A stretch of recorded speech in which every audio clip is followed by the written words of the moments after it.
ওই যুগের মধ্যে নেতৃত্ব দিতেন নবীরা, ওই যুগের মধ্যে নেতৃত্ব দিতেন সাহাবীরা, বিভিন্ন ক্রমে ক্রমে নেতৃত্ব দিয়ে আসছেন। হযরত শীশ আলাইহিস সালাতু ওয়াস সালামকে আদেশ করলেন আদম। আদম নবী বললেন, শীশ রে, আমি আদম অনুমতি দিলাম দুনিয়ার মধ্যে তুমি এই তোমাদের আওলাদ বংশধরের সমস্ত হাজতের নেতৃত্ব দিবা। সুবহানাল্লাহ। সবার নেতৃত্ব দিবে কে? হযরত শীশ আলাইহিস সালাতু ওয়াস সালাম। কেন শীশকে এই আদর্শ দিলেন? পিতা জানতে পারলেন আমার প্রত্যেকটা সন্তানের চেয়েও শ্রেষ্ঠ আদর্শওয়ালা সন্তান ছিল শীশ। কারণ শীশ আলাইহিস সালাতু ওয়াস সালামের মতো জ্ঞানী ইলমওয়ালা দুনিয়ার জগতে তৎকালীন আর কেউ ছিল না। সুবহানাল্লাহ। ইলমে রায়ে জাজ করদম বেহিসাব খলক রাবা দন জওয়াবে বাসবা। আমাদেরকে সৃষ্টি করেছেন অত্যন্ত মায়া করে, মহব্বত করে। আবার তিনি আমাদেরকে অত্যন্ত মহব্বত করে নিয়ে যাবেন তিনার কাছে, যিনি আমাদেরকে এত সুন্দরভাবে সুস্থ রেখেছেন। আবার তিনি আমাদেরকে সুন্দর করে আবার আমাদেরকে জান্নাতেও নিয়ে যেতে পারে। এজন্য দুনিয়াতে যতদিন আমরা বাঁচব খেয়াল রাখবো যেন আল্লাহ তাআলার হুকুম, রাসূলের আদর্শ মানতে পারি। মনে রাখবেন, মৃত্যু সকল মানুষের হবে। এই মৃত্যু থেকে কেউ পলায়ন করতে পারবে না, কারণ আল্লাহ তাআলা বান্দাকে সৃষ্টি করার সময় সীমারি নির্ধারণ করে দিয়েছেন। বর্তমানে দুনিয়াতে যেমন একটা মানুষ যদি কোনো কিছু তৈরি করে তার মধ্যে কিছু সময় গ্যারান্টি দেয়, ওয়ারেন্টি দেয়, তাই না? ঠিক তেমনি আল্লাহ তাআলা বান্দাকে এইভাবে তৈরি করেছেন কিছু হায়াত দিয়ে। এই হায়াতের মধ্যে ওই হায়াত সবচেয়ে বড় দামি হায়াত হবে যতক্ষণ বান্দা আল্লাহ এবং আল্লাহর রাসূলের আদর্শ মানবে। ওই হায়াত দামি হবে না যে হায়াতের মধ্যে আল্লাহ এবং আল্লাহর রাসূলের আদর্শ নাই। এই জন্য যুগে যুগে নবী রাসূলরা, সাহাবায়ে কেরামরা আল্লাহ তাআলার আদর্শ মানার জন্য চেষ্টা করেছেন এবং দাওয়াত দিয়েছেন। তো এই জন্য আল্লাহ তাআলা আমাদেরকে মহব্বত করে দুনিয়াতে প্রেরণ করেছেন। সবাই শুকরিয়া আদায় করে আলহামদুলিল্লাহ। সুস্থতা অনেক বড় নিয়ামত। যিনি অসুস্থ আছেন তিনার কাছে গিয়ে জিজ্ঞাসা করবেন, তিনি বলবে, আরে আমার মতো কষ্টওয়ালা জিন্দেগি দুনিয়াতে আর কেউ নাই। অথচ আমরা যারা অসুস্থ আছি তাদের কথা না ভেবে আমাদের চেয়েও আরো উপরের দিকে সুস্থতার মতো মানুষদেরকে আমরা বলি আমরাই মনে হয় শ্রেষ্ঠ, অসুস্থর মধ্যে আছি। না, আমাদের চেয়েও অসুস্থের মধ্যে লোক আছে, এমনও হাসপাতালে পড়ে আছে, ঠিক না? অনেক মানুষ হাসপাতালের বেডের মধ্যে শুয়ে শুয়ে কাঁদতেছে। তারাও তো আল্লাহর হুকুম মানত, অথচ আল্লাহ তাআলা তাদেরকে এইভাবে পরীক্ষামূলক কিছু শাস্তি দিচ্ছেন। তার কারণ হলো বান্দা ভালোভাবে বুঝার জন্য, যাতে করে আল্লাহ তাআলার মহব্বত আরো বেশি করে বান্দার অন্তরে আসে, ঠিক না? এজন্য আল্লাহ তাআলাকে ভালোবাসার জন্য আল্লাহ তাআলা বান্দাকে শ্রেষ্ঠ আদর্শ হিসেবে মনোনয়ন করেছে। আল্লাহ তাআলা শ্রেষ্ঠ আদর্শ কেন বানিয়েছেন? আমাদেরকে শ্রেষ্ঠ বান্দা কেন বানিয়েছেন? আল্লাহ বলেন, দুনিয়াতে আমি যা সৃষ্টি করেছি সবচাইতে সুন্দর হলো মানুষ। সবচেয়ে সুন্দর কে? মানুষ। আল্লাহ বলেন, লাকাদ খালাকনাল ইনসানা ফি আহসানি তাকওয়িম। আল্লাহ বলেন, আমি আল্লাহ জমিনকে বানাই নাই তোমাদের মতো, আমি আল্লাহ পাহাড়কে বানাই নাই তোমাদের মতো, আমি আল্লাহ সূর্যকে বানাই নাই তোমাদের মতো দামি।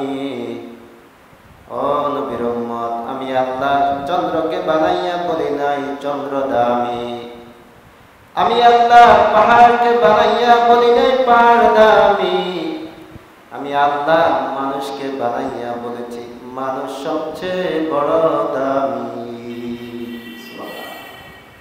মানুষের মতো সুন্দর আর দুনিয়াতে কিছুই নাই। এটা আল্লাহ তাআলার বাণী। আল্লাহ তাআলা কোরআন কারীমের মধ্যে ঘোষণা দিয়েছেন, লাকাদ খালাকনাল ইনসানা ফি আহসানি তাকওয়িম। ও বান্দা, আমি আল্লাহ সমস্ত কিছু বানাইলাম, সব কিছু সে সুন্দর করে বানাইলাম তোমাদেরকে।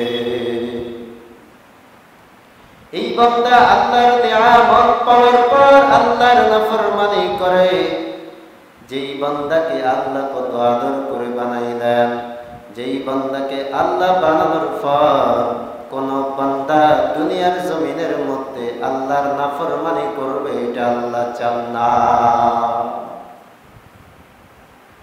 ইবলিসের কাজ হলো সবসময় আল্লাহর বিরোধিতা করা, মুসলমানদের কাজ হলো সবসময় আল্লাহ এবং আল্লাহর রাসূলের আদর্শ মানা। অথচ পয়গম্বররা কত কষ্ট করে ঈমানের মতো দৌলতকে দাওয়াতে পরিণত করলেন আমাদের জন্য। আজকে আমাদের মুসলমান দাবি করার পর মুসলমান কতটুকু আছি তাও আমরা জানি না। আমরা মরণের কথা বলে গিয়েছি। আমরা দুনিয়ায় নিয়ে ব্যস্ত থাকার কারণে আল্লাহ বলেন, বাল তুসিরুনাল হায়াতাদ দুনিয়া ওয়াল আখিরাতু খায়রুন ওয়া আবকা। আল্লাহ বলেন, বান্দারে, দুনিয়ার জগতের মধ্যে তুমি চিন্তা করো হায়াত মনে হয় বেশি পাইবা। দুনিয়ার হায়াতের ব্যাপারে তোমার এত চিন্তা কেন? অথচ আল্লাহ বলেন, বাল তুসিরুনাল হায়াতাদ দুনিয়া ওয়াল আখিরাতু খায়রুন ওয়া আবকা। আখিরাতের হায়াত দুনিয়ার হায়াত থেকে কোটি কোটি গুণ বেশি। দুনিয়ার হায়াতের শুরু আছে, শেষও আছে। আখিরাতের হায়াতের মধ্যে শুরু হবে বান্দা, শেষ হবে না। কারণ আখিরাতের হায়াতের গ্যারান্টি আল্লাহ নিজেই দিলেন। বান্দারে, আখিরাতের জগতে যদি তোমরা নবায়ন করো, আমি আল্লাহ তোমাদেরকে জীবনেও কোনোদিন মৃত্যু দিব না। সুবহানাল্লাহ। কার কথা বলেন? আল্লাহ। আল্লাহ বলেন, আমি রাসূল পাঠাইলাম ঈমানের দাওয়াত দেওয়ার জন্য, আবার রাসূল পাঠাইলাম মৃত্যুর ঘোষণা দেওয়ার জন্য। কারণ বান্দারা যদি দুনিয়া পায়, দুনিয়ার স্বাদ সজ্জিত দেখিয়া মৃত্যুকে বান্দা ভুলিয়া যেতে পারে। এজন্য আল্লাহর হাবিব বলেন, আল কবরু ইম্মা রাওযাতুম মিন রিয়াদিল জান্নাহ। কবর কারো জন্য হবে জান্নাতের বাগান, ওয়া ইম্মা হুফরাতুম মিন হুফারিন নার, আর কারো জন্য হবে জাহান্নামের একটি গর্ত। ও নবীর উম্মত, কবরের কথা চিন্তা করে, একবার মরণের কথা চিন্তা করে দেখো, তোমার দাদা মনোযোগ ছিল, তোমার মতো যুবক ছিল, আজকে তোমার দাদা দুনিয়ার জমিনে আর নাই। তোমার ভাই তোমার মতো যুবক ছিল, তোমার ভাই দুনিয়ার জমিনে আর নাই।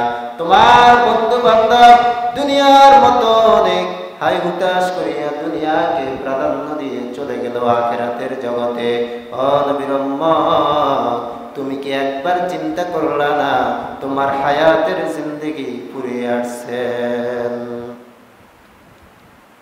রাজিনা কিসমাতাল জাব্বার ফিনা লানা ইলমু ওয়ালিল আ'দাই মালু ফাইন্নাল মা লা ইয়াবকা লা ইয়াজালু ওয়া ইন্নাল মা লা ইয়াবকা মুল্লায়াজি। আল্লাহকে সন্তুষ্ট করার মাধ্যম হবে ঈমান। নবীকে সন্তুষ্ট করার মাধ্যমে হবে তোমার মুসলমানের সার্টিফিকেট। তুমি বলো আমি মুসলমান, তুমি বলো আমি ঈমানদার, অথচ তোমার ঈমানের সর্বশেষ ঠিকানা যদি হয় মৃত্যুর সময় যদি তুমি কালিমাওয়ালা হও, তুমি বড় ঈমানদার। আর যদি তুমি মৃত্যুর সময় যদি তোমার কালিমা নসিব না হয়, তুমি বড় হতভাগার, ঈমান হারা। এক যুবক যদি সারা জীবন আল্লাহর ইবাদত করে, ওই যুবক সারা জীবন আল্লাহর ইবাদত করলো, আল্লাহর ইবাদত করতে করতে হঠাৎ করে একদিন আল্লাহর নাফরমানি করে ফেললো। আল্লাহ তাআলা রাগান্বিত হইয়া এইভাবে বান্দাকে মৃত্যুর সময় জাহান্নামের দিকে নিক্ষেপ করার স্বপ্ন দেখায়। ওই যুবক মৃত্যুর সময় হঠাৎ করে কালিমা তার জবানে আসে না। ওই যুবক চিন্তা করে দেখে, আমার মৃত্যুর সময় আমি কেন কালিমা পড়তে পারি না? ওরে নবীর উম্মতের দল, আল্লাহকে মহাব্বত করো। আল্লাহকে মহাব্বত করার মাধ্যমে হবে ঈমান, আল্লাহকে মহাব্বত করার মাধ্যমে হবে মুসলমান। আল্লাহর হাবিবের পরিচয় আদর্শ মানার ভিতরে হবে মুসলমান। আল্লাহর হাবিব বলে, জাদ্দিদু ঈমানাকুম, তোমাদের ঈমানকে নবায়ন করো। কাইফা তুজাদ্দিদু ঈমানানা, সাহাবীরা প্রশ্ন করলেন, ইয়া রাসূলুল্লাহ, ঈমান কিভাবে নবায়ন করব? এবার উত্তরে বললেন, ক্বালা কুলু লা ইলাহা ইল্লাল্লাহ তুফলিহুন। বিশ্বনবীজি বলেন, ওই ব্যক্তি যদি কালিমা পড়ে লা ইলাহা ইল্লাল্লাহ, আল্লাহ রাব্বুল আলামিন তার ঈমানকে তাজা করে দিবেন। এজন্য ভাইরা আমার, ঈমান তাজার বিষয় হলো আল্লাহ রাব্বুল আলামিন বারবার কোরআনের মধ্যে তাগীদ দিয়ে বলেন, ইয়া আইয়ুহাল্লাযীনা আমানু যিকুরুল্লাহ যিকরান কাসীরা। ও বান্দারা, বেশি বেশি করে আমি আল্লাহর জিকির করবা। যদি তোমরা আমি আল্লাহর জিকির করো, আমি আল্লাহর জিকিরের বিনিময়ে তোমরা ঈমান সার্টিফিকেট পাবে, ঈমানদারের ঘোষণা পাবে তখন যখন বেশি বেশি বান্দার আল্লাহ তাআলা জিকির করবে। মনে থাকবে তো ইনশাআল্লাহ? আল্লাহর জিকির করবেন তো ইনশাআল্লাহ? আল্লাহ রাব্বুল আলামিন বলেন, কুল ইয়া ইবাদিয়াল্লাযী আসরাফু আলা আনফুসিহিম লা তাকনাতু মির রাহমাতিল্লাহ ইন্নাল্লাহা ইয়াগফিরুয যুনুবা জামিআ ইন্নাহু হুয়াল গফুরুর রহিম। বান্দা, সারা জীবন আমি আল্লাহর নাফরমানি করলা, সারা জীবন আমি আল্লাহর বিরোধিতা করলা। রে নবীর উম্মত, আয় আয় আয়, একবার ফিরে আয়, আমি আল্লাহর দিকে মুতাওয়াজ্জিহ হয়ে যাও। আমি আল্লাহর হুকুমগুলো মানবা, আমি আল্লাহর হুকুমগুলো মানিয়া আমি আল্লাহর কাছে তওবা করিয়া যদি কান্নাকাটি করো নাও, আমি আল্লাহ তোমাদের জিন্দেগির গুনাহগুলো মাফ করে দেই। हकीकत से तो दुनिया बेखबर है, दुनिया की नुमाइश पर नजर है। नमी गोया कि आज दुनिया जुदा बश, बाहर कर के बाशी खुदा बस। मेरा एजाज कर दम बेहिसाब, खल्क राबा दम जवाबे बासबा। पैगम्बर आदम আল্লাহর জন্য এত পাগল ছিলেন, আল্লাহর জন্য এত পাগল ছিলেন। পয়গম্বর আদম আল্লাহর জন্য পেরেশান। আল্লাহর বুজুর্গ পয়গম্বর আদম আল্লাহর জন্য সব সময় পাগল থাকতেন। আদম নবী জীবনে কোনদিন গুনাহের কাজের মধ্যে জড়িত হন নাই, শুধু একটা মাত্র গুনাহের কারণে, একটা মাত্র গুনাহের কারণে আল্লাহর নাফরমানি করার কারণে আল্লাহ তাআলা আদমকে জান্নাত থেকে বের করে দুনিয়াতে দিয়ে দিলেন। এজন্য মুসলমান ভাইরা আমার, আল্লাহর জন্য যদি তোমরা পাগল হও, কখনো মৃত্যুর জন্য চিন্তা করবা না, কারণ মৃত্যু অতি নিকটে।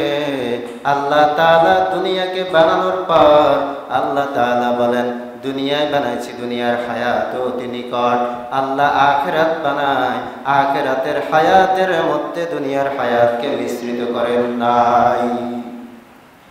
আল্লাহ আদম নবীকে বানানোর পর আদমকে আল্লাহ ডাক দিয়ে বললেন, ইয়া আদম, এই ফলটি খেও না, এই ফলটি হলো জাহান্নামের ফল, এটা ইবলিসের ফল।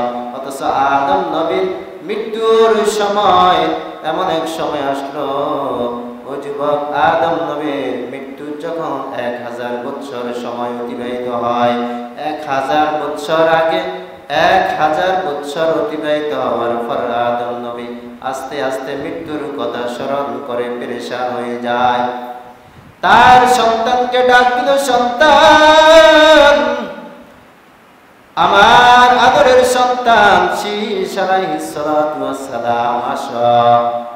আদরের সন্তান শীশকে আদম নবী ডাক দিয়ে বললেন, ও শীশ, আয় আয় আয়, আমি মনে হয় তোমাদের কাছ থেকে চিরবিদায় নিয়ে চলে যাব অল্প সময়ের মধ্যে।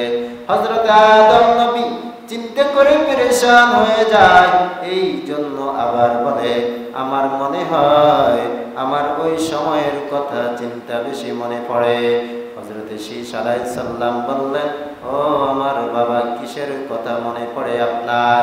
বলে, আমার কথা ওই দিনের কথা, যেই দিন আল্লাহ তাআলা আমাকে আখিরাতে জান্নাতের বাগানের মধ্যে আমাকে ফল খাওয়াইলেন। বিভিন্ন ফল খাওয়ানোর কারণে আমি আদম আল্লাহর মহব্বতে ছিলাম, অথচ শয়তানের ওয়াসওয়াসায় পড়িয়া আমি আল্লাহর বিরোধিতা করিয়া নাফরমানি করে ফেললাম। আমি আল্লাহর নাফরমানি করার পর আল্লাহ রাগান্বিত হইয়া দুনিয়াতে প্রেরণ করে দিলেন। এবার শীশ আলাইহিস সালাম বললেন, বাবা কি বলেন? হযরত আদম বললেন, আমার সন্তান, তুমি ভালোভাবে শোনো, আমার হয়তোবার বেশি দিন হায়াত নেই, 1000 বছর বাঁচার পর আর হায়াত পাবো কিনা সেটাই জানি না।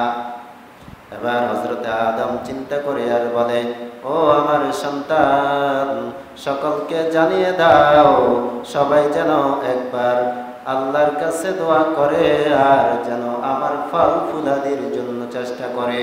সবাই সন্তান ছেলেরা সকলে মাঠে নেমে গেল আদমের ওই সমস্ত ফল ফুলাদি পাওয়ার জন্য। আচ্ছা বলেন, দুনিয়াতে কোনো যদি জান্নাতের ফল তালাশ করে পাওয়া যাবে কিনা?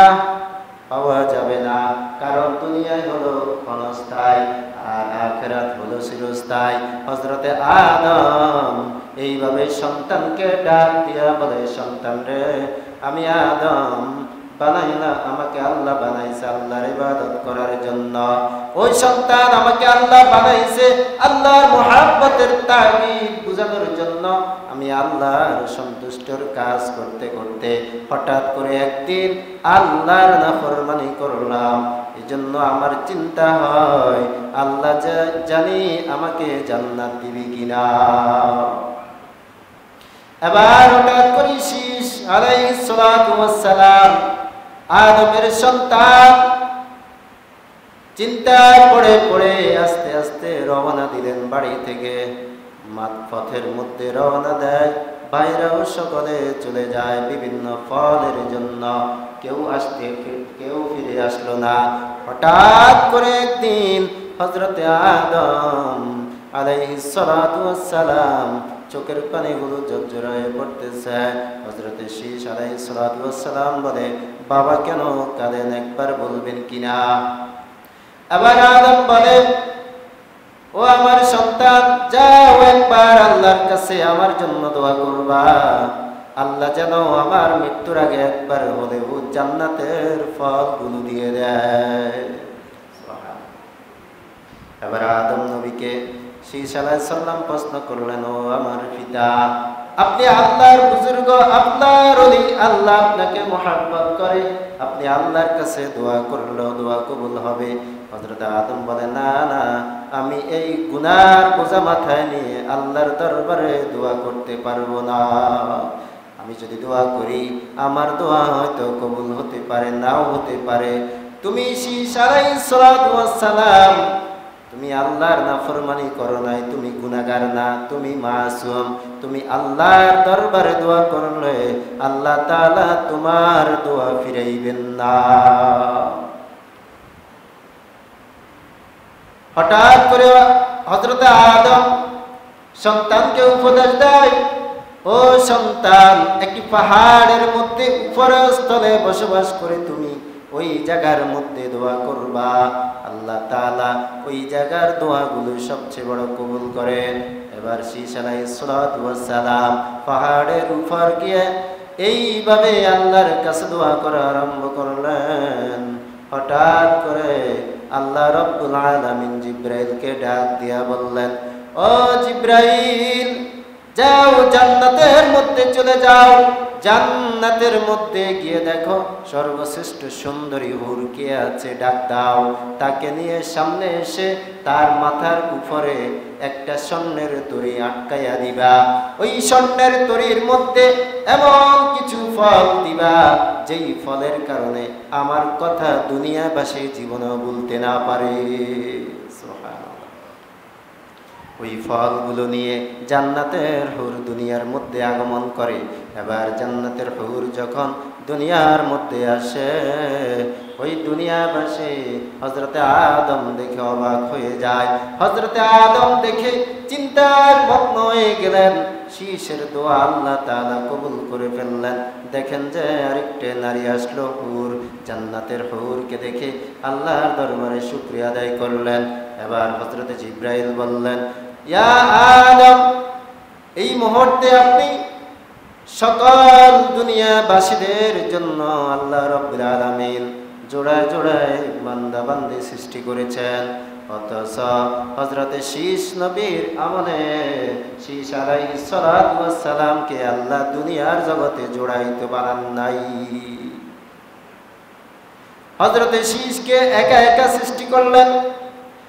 আল্লাহ শীষ আলাইহিস সালামের জোড়ার যেই মহিলা জান্নাতের মধ্যে আল্লাহ রাব্বুল আলামিন তাকে কবুল করবেন, তিনি ছিলেন জান্নাতের হুর, শ্রেষ্ঠ সুন্দরী। ওই জান্নাতের হুরকে যখন নিয়ে আসলেন, এইভাবে আদমকে জিবরাইল বলেন, ও আদম, আপনি এই শীষ আলাইহিস সালাতু ওয়াস সালামের সাথে এই জান্নাতের হুরনিকে বিবাহ পড়াইয়া দেন। সুবহানাল্লাহ। এবার আদম আলাইহিস সালাতু ওয়াস সালাম এই কথা শুনে বড় খুশি হয়ে সন্তানের সাথে সাথে সন্তানের কাছে বিবাহ পড়াইয়া দিলেন। ওই জান্নাতের হুর ছিল আরবি কথাওয়ালা। বেহেশতের মধ্যে সব রকমের শ্রেণীর মানুষ কথা বলবে আরবি। কি ভাষা? আরবি ভাষায় কথা বলবে। ওই জান্নাতের হুর আরবিতে কথা বলা আরম্ভ করলেন। এমন অবস্থার মধ্যে হযরত শীষ আলাইহিস সালাতু ওয়াস সালাম এই কথা শুনে আল্লাহর দরবারে শুকরিয়া আদায় করলেন। রাজিনা কিস মাতাল জাব্বারে ফিনা লানা ইলমু ওয়ালিল আ'দাই মালু। আল্লাহর দরবারে শুকরিয়া আদায় করতে করতে সুসংবাদ পাইলেন, যেই ফলগুলো দুনিয়ার জমিনে জান্নাত থেকে এই হুর নিয়ে আসলেন, ওই ফলগুলো আল্লাহ রাব্বুল আলামিনের হুকুমের মধ্যে ওই বিবাহের মধ্যে সমস্ত অতিথিদেরকে খাওয়াইয়া দেন। সুবহানাল্লাহ। আর অবশিষ্ট কিছু ফল বাকি আছে, ওই ফলগুলো হযরত আদম নবী এইভাবে ফলগুলো ভক্ষণ করে, আর শীষ আলাইহিস সালামকে কিছু দেয়, শীষও কিছু খায়। এইভাবে তাদের বংশধর থেকে হযরত ইসমাইল পর্যন্ত 40,000 বংশধর দুনিয়ার মধ্যেই প্রেরণ করলেন। সুবহানাল্লাহ। কত হাজার বংশধর? 40,000। এই 40,000-এর মধ্যে হযরত ইব্রাহিম পয়গম্বর, হযরত ইসমাইল, তারপর হযরত ইব্রাহিমের আগে বিশ্বনবী রাসূলুল্লাহ সাল্লাল্লাহু আলাইহি ওয়াসাল্লামের আগমন, তারপরে হযরত ইসমাইল, এইভাবে তারা এই বংশধরের মধ্যে সিলসিলা হয়ে আগমন। সুবহানাল্লাহ। 40,000 সিলসিলা তাদের বংশধর ছিল। কত হাজার?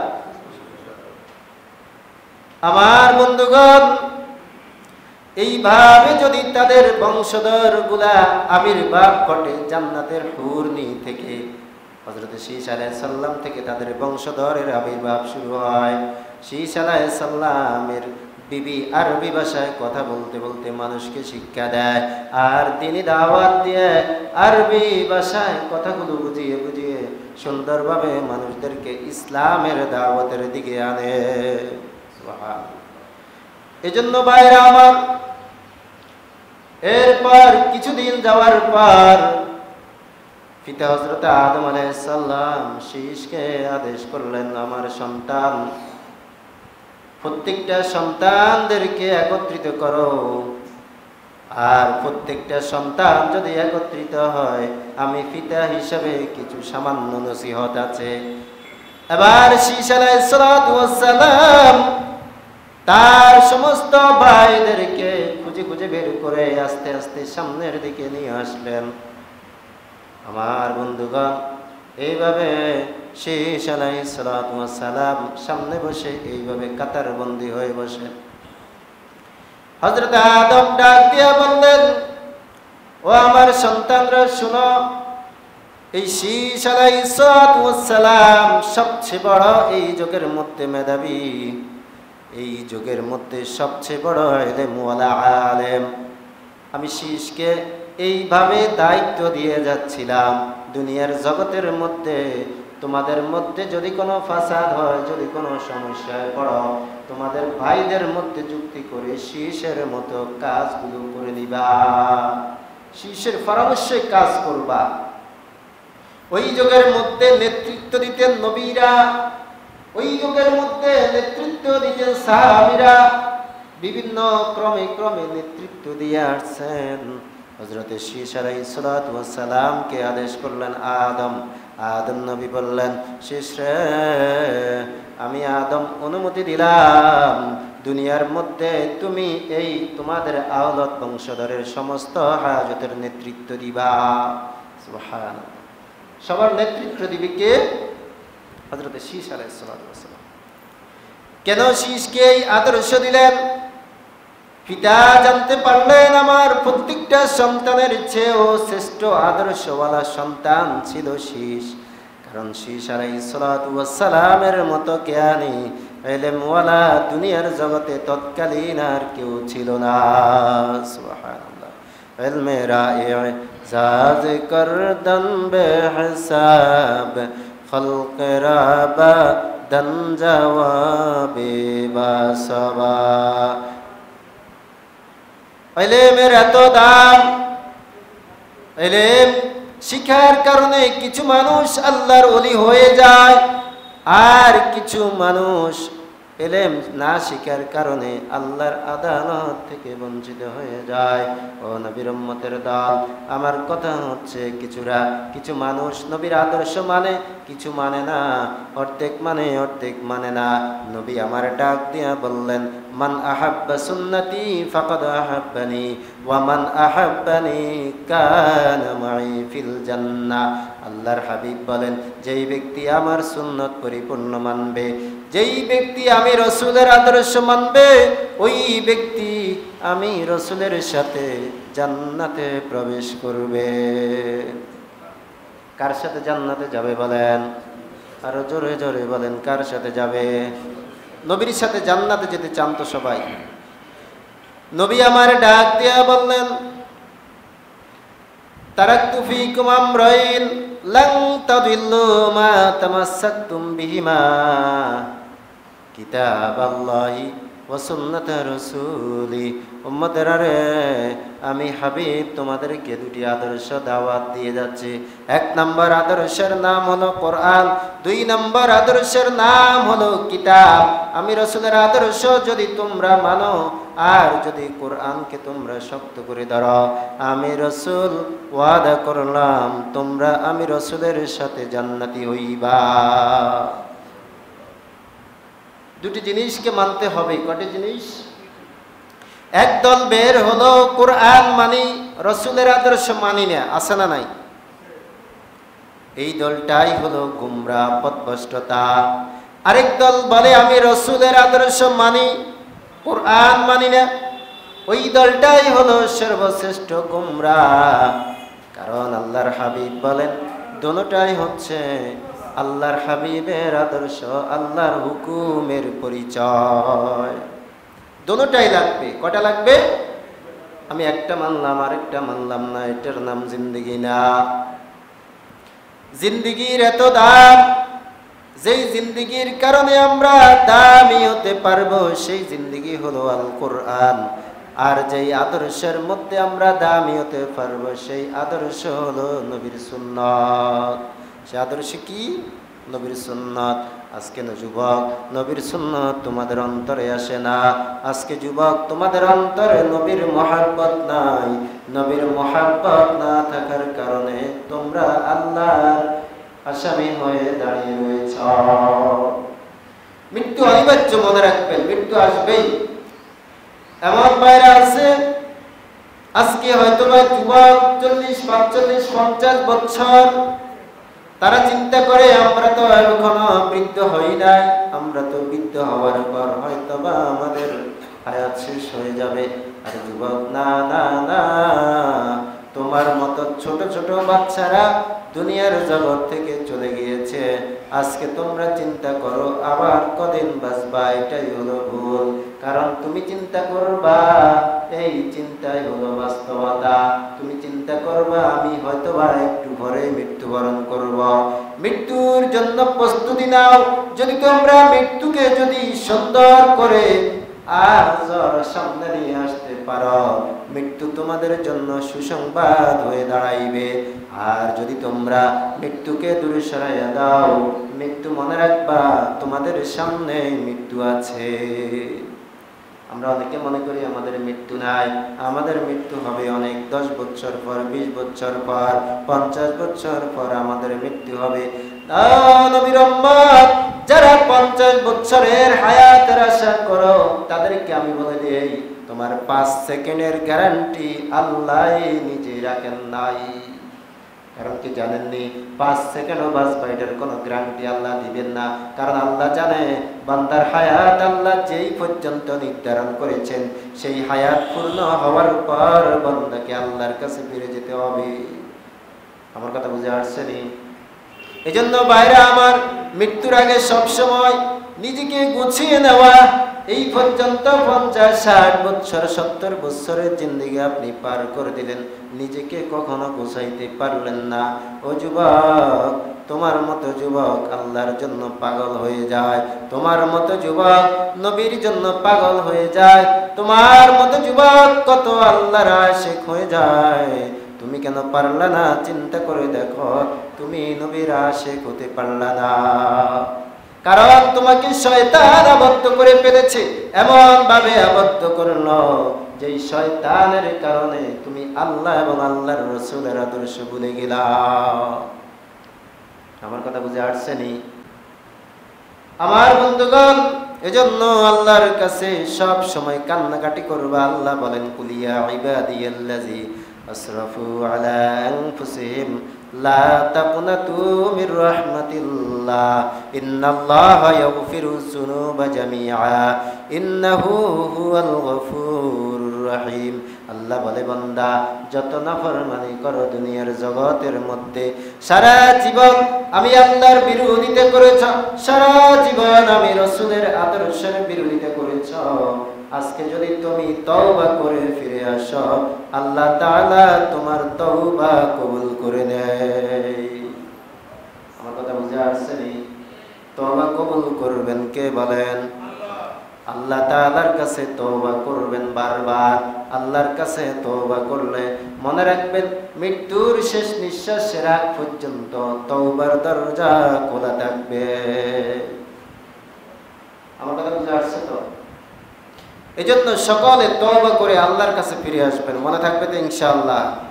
কারা কারা আল্লাহর কাছে তওবা করে আল্লাহর রাস্তায় ফিরে আসবেন হাত তুলে দেখান। আল্লাহ সবাইকে কবুল করুক, আমিন। আর জোরে বলেন আমিন। আমাদেরকে সৃষ্টি করেছেন আল্লাহর ইবাদত করার জন্য, এতে কোনো সন্দেহ আছে নাকি? হ্যাঁ,